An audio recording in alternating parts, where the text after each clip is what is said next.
Hello friends, welcome to Tyre Plus. कैसे आप सब लोग? आए बच्चे होंगे, मस्त होंगे, बढ़िया होंगे, आपकी पढ़ाई बेहतर तरीके से चल रही होगी। तो इसी तरह पढ़ते रहिए और मेरे साथ रेगुलर बने रहिए।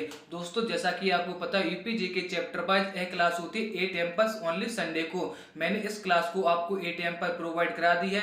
जिन दोस्तों ने अभी नहीं देखी है वो जल्दी जाकर इस क्लास को देख लीजिए। वेरी इंपॉर्टेंट क्लास है। और हिंदी चैप्टर वाइज एमसीक्यू एक क्लास होती है 9 AM पर मंडे टू सैटरडे। तो इस क्लास को भी मैंने आज संडे को प्रोवाइड करा दी आपको 9 AM पर। जिसने भी नहीं देखी है वो जाकर हिंदी क्लास देख लीजिए। उसमें मैंने वर्णमाला से संबंधित इंपोर्टेंट क्वेश्चनों को डिस्कस किया है। और महत्वपूर्ण टॉपिक जीके जीएस एक क्लास होती है 2 PM पर मंडे टू सैटरडे। तो इस क्लास को भी मैं 7 PM पर आपको प्रोवाइड करा दूंगा। और दोस्तों, जैसा कि आपको पता है कि आप इस क्लास की पीडीएफ आप मेरे टेलीग्राम चैनल से डाउनलोड कर सकते हैं। टेलीग्राम की लिंक वीडियो की डिस्क्रिप्शन में डली है, वहां जाकर आप और सभी क्लासों की भी पीडीएफ प्राप्त कर सकते हैं। और मैं टेलीग्राम पर इंपोर्टेंट क्वेश्चन भी अपलोड करता हूं, तो वहां जाकर आप इंपोर्टेंट क्वेश्चन भी प्राप्त कर सकते हैं। तो चलिए आगे बढ़ते हैं। और दोस्तों, जैसा कि आपको पता है, यह क्लास सभी ऑल स्टेट एग्जाम के लिए है। चाहे आप लेखपाल, कांस्टेबल, यूपीएसआई, चाहे पीसीएस, किसी भी ऑल स्टेट एग्जाम की तैयारी कर रहे हो या चाहे ग्रुप डी, तो इस क्लास को आप जरूर देखिए और अपने दोस्तों यारों तक इस वीडियो को शेयर कर दीजिए, जिससे कि और भी हमारे दोस्त जुड़ सके और इस क्लास का लाभ ले सके। और जिन दोस्तों ने अभी चैनल को सब्सक्राइब नहीं किया, जल्दी से जाकर चैनल को सब्सक्राइब कर लें और बेल आइकन को प्रेस कर दें, जिससे कि आने वाली वीडियो का नोटिफिकेशन आप तक पहुंच सके। तो चलिए क्लास को शुरू करते हैं बिना देरी के। देखिए, इस क्लास का पहला प्रश्न क्या है, आपको दिख रहा होगा, तो ध्यान से पढ़िए। और आपको 4 ऑप्शन दिए गए हैं। देखिए, पहला प्रश्न क्या है, बर्फ पर स्केटिंग करना प्रदर्शित करता है कि दाब बढ़ाने पर बर्फ का गलनांक। फिर से रिपीट करता हूं, ध्यान से सुनिए। देखिए, बर्फ पर स्केटिंग करना प्रदर्शित करता है कि दाब बढ़ाने पर बर्फ का गलनांक बढ़ जाता है, बी ऑप्शन घट जाता है, या अपरिवर्तित रहता है, या डी पहले घटता है फिर बढ़ता है। तो इसका आंसर क्या हो जाएगा? तो इसका आंसर हो जाएगा बी। ठीक, चलिए आगे बढ़ते हैं। चौराहों पर पानी के फुराने में गेंद नाचती रहती है। जो आपने जो पानी के फुब्बारे देखे होंगे चौराहों पर, ठीक वही है। तो यह गेंद, जब उसमें गेंद चली जाती है तो वह नाचती ऊपर जाती है, नीचे जाती है। तो किस कारण जाती है? तो आप बताइए। आप 4 ऑप्शन को ध्यान से पढ़िए। इसका आंसर क्या हो जाएगा? पानी का वेग अधिक होने से दाब घट जाता है, या पानी का वेग अधिक होने से दाब अधिक हो जाता है, या पानी के पृष्ठ तनाव के कारण, या पानी की श्यानता के कारण। तो इसका आंसर हो जाएगा दोस्तों, पानी का वेग अधिक होने से दाब घट जाता है। नेक्स्ट प्रश्न, भारी हिमखंड शीर्ष की अपेक्षा निचले तल से पिघलता है क्योंकि। आपको 4 ऑप्शन दिए गए हैं, जल्दी से बताइए इसका आंसर क्या होगा। देखिए, इसका आंसर हो जाएगा, निचले तल का दाब अधिक होने के कारण गलनांक घट जाता है। नेक्स्ट प्रश्न क्यों बढ़े, आ गया समझ? चलिए, दलदल में फंसे व्यक्ति को लेट जाने की सलाह दी जाती है क्योंकि। देखिए, दलदल में फंसे व्यक्ति को लेट जाने की सलाह क्यों दी जाती है? तो आपको ध्यान से पढ़िए, 4 ऑप्शन दिए गए हैं, इनमें से एक सही उत्तर होगा। दोस्तों जल्दी से बताइए, सोच समझ के इसका सही उत्तर क्या होगा। देखिए, क्वेश्चन 4 का आंसर क्या होगा बताऊं? तो सुनो ध्यान से। तो इसका आंसर होगा, क्षेत्रफल अधिक होने से दाब कम हो जाता है। क्षेत्रफल अधिक होने से क्या? दाब कम हो जाता है। क्षेत्रफल अधिक होने से दाब अधिक हो जाता है। दाब बा क्षेत्रफल में कोई संबंध नहीं है। तो यानी हमारे तीनों ऑप्शन सही हैं। सॉरी, तीनों ऑप्शन नहीं है, सिर्फ एक ऑप्शन सही है। कौन सा? ए। क्षेत्रफल अधिक होने से दाब कम हो जाता है। तो चलिए नेक्स्ट प्रश्न की ओर बढ़ते हैं। नेक्स्ट प्रश्न क्या है, बर्फ के 2 टुकड़ों को आपस में दबाने पर टुकड़े आपस में चिपक जाते हैं क्योंकि। दाब अधिक होने से बर्फ का गलनांक घट जाता है, दाब अधिक होने से बर्फ का गलनांक बढ़ जाता है, या दाब अधिक होने से बर्फ का गलनांक पहले घटता है फिर बढ़ता है, या डी ऑप्शन, दाब व गलनांक में कोई संबंध नहीं है। तो क्वेश्चन 5 का आंसर क्या होगा?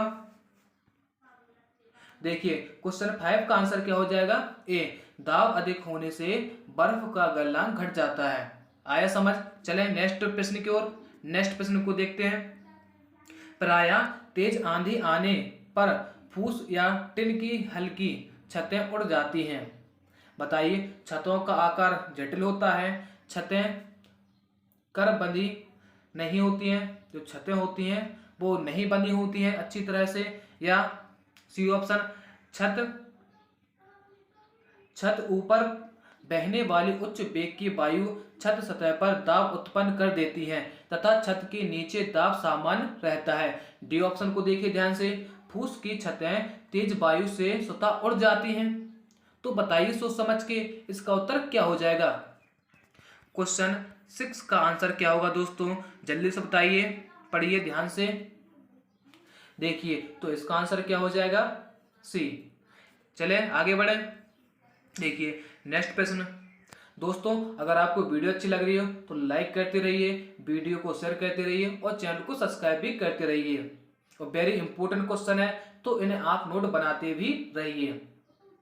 देखिए क्वेश्चन 7, रेल की पटरी के नीचे लकड़ी का कंक्रीट की चौड़ी पट्टियां जो पट्टियां होती हैं लगाई जाती हैं। बताइए, फिर से रिपीट करता हूं, ध्यान से सुनिए क्या है प्रश्न।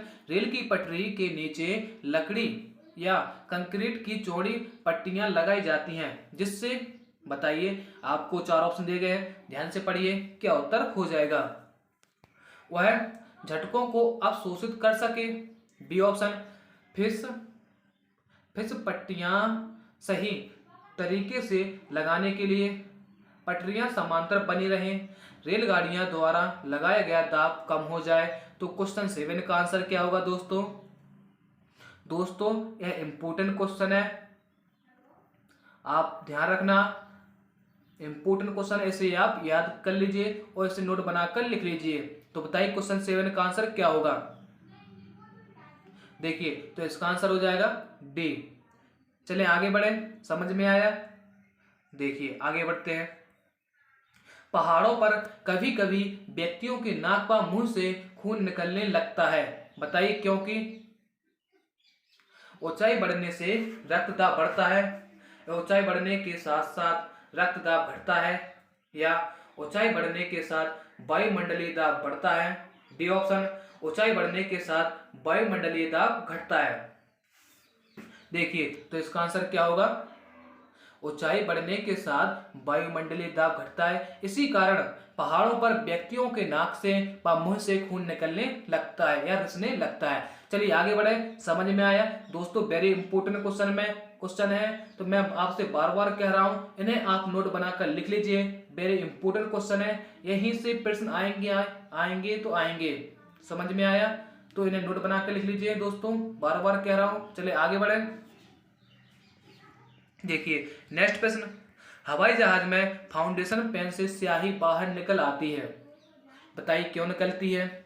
हवाई जहाज में फाउंटेन पेन से स्याही निकल आती है बाहर।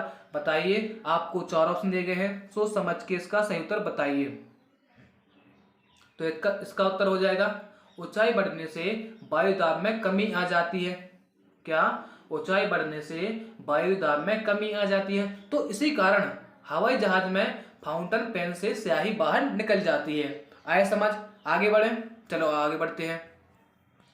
यदि पृथ्वी का द्रव्यमान वही रहे, यदि पृथ्वी का द्रव्यमान वही रहे और त्रिज्या 1% कम हो जाए तब पृथ्वी के ताल पर जी का मान क्या होगा।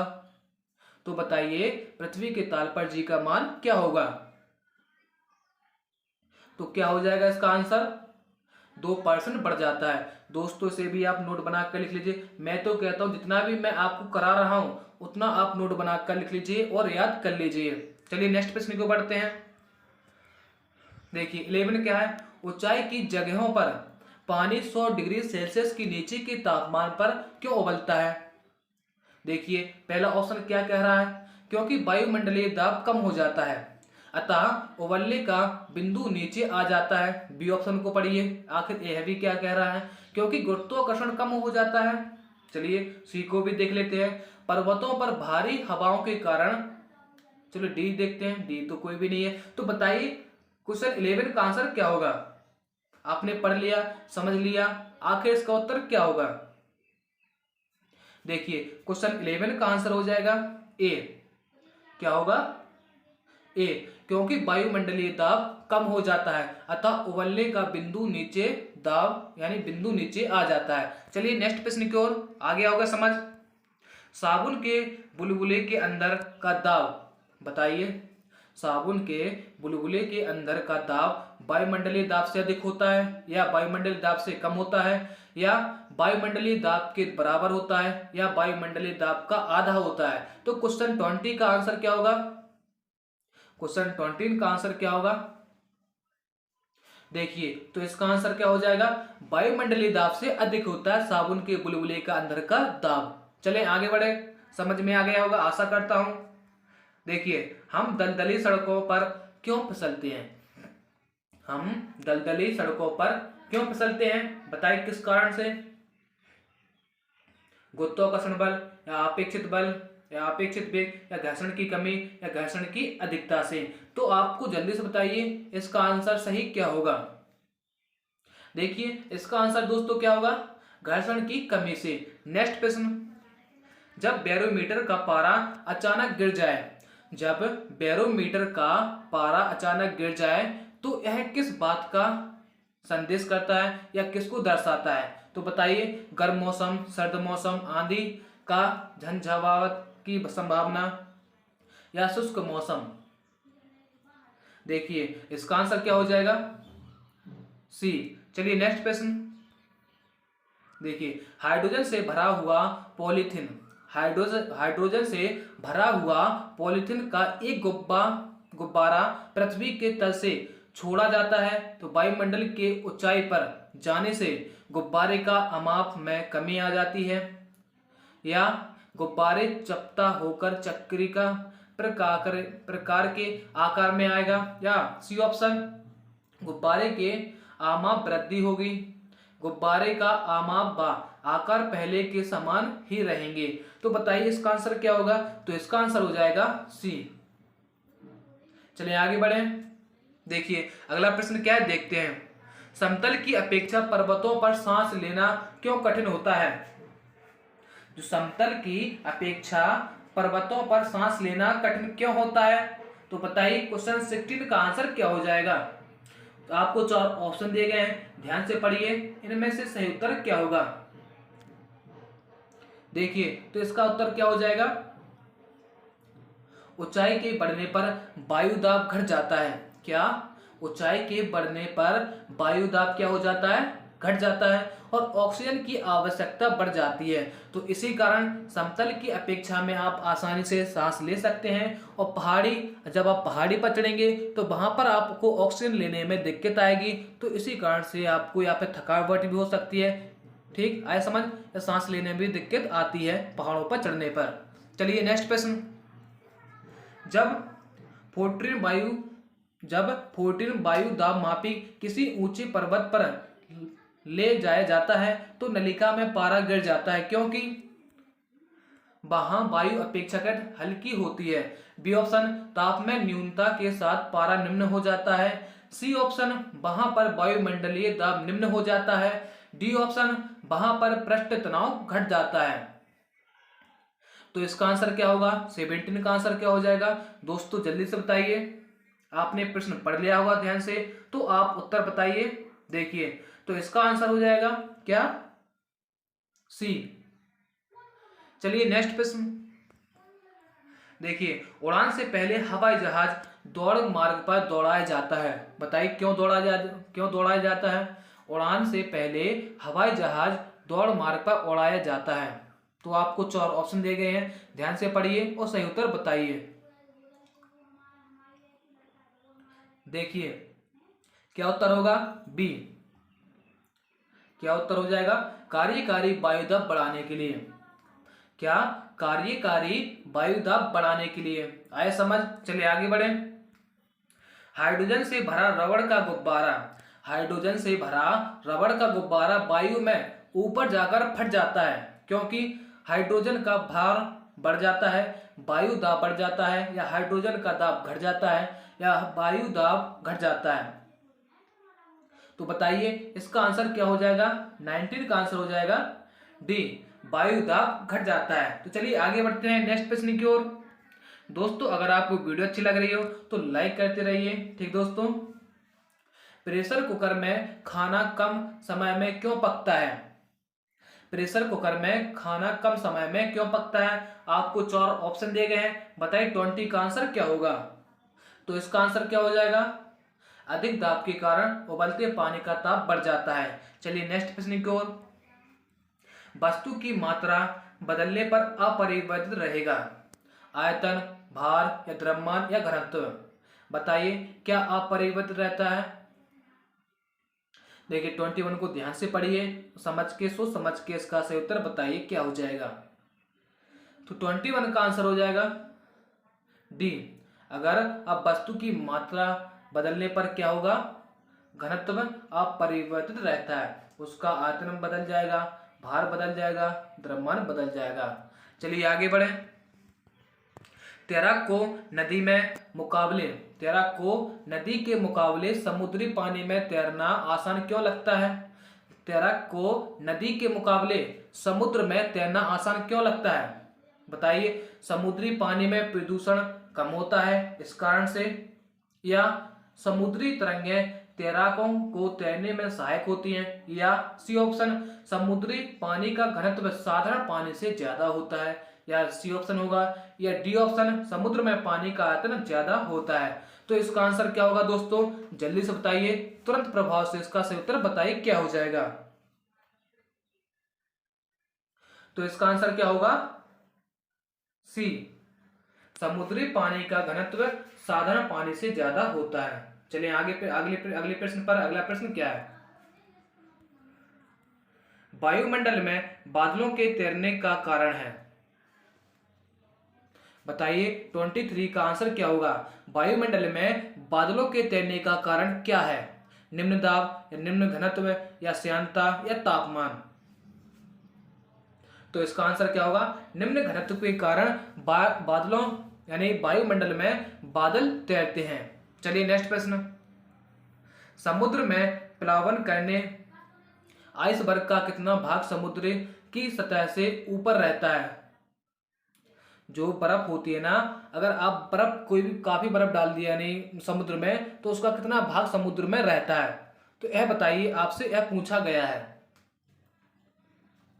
फिर से रिपीट करूं प्रश्न को, फिर से सुनिए, ध्यान से सुनिए। समुद्र में प्लावन करने आइसबर्ग का कितना भाग समुद्र की सतह से ऊपर रहता है? तो बताइए कितना रहता है? तो इसका आंसर क्या होगा? 1/10 यानी बी ऑप्शन। दोस्तों इस क्लास का अंतिम प्रश्न है, इसे आप ध्यान से पढ़िए, इसका सही उत्तर बताइए क्या हो जाएगा। और दोस्तों जिसने भी अभी चैनल को सब्सक्राइब नहीं किया, जल्दी से जाकर चैनल को सब्सक्राइब कर लें और वीडियो को लाइक करते रहें। बांध के नीचे की दीवार मोटी बनाई जाती है क्योंकि? बताइए 25 को ध्यान से पढ़िए। बांध के नीचे की दीवार मोटी बनाई जाती है क्योंकि?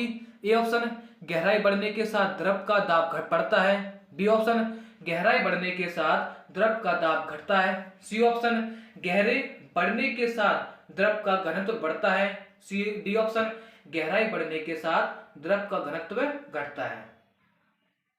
तो बताइए इसका आंसर क्या होगा? तो इसका आंसर हो जाएगा ए।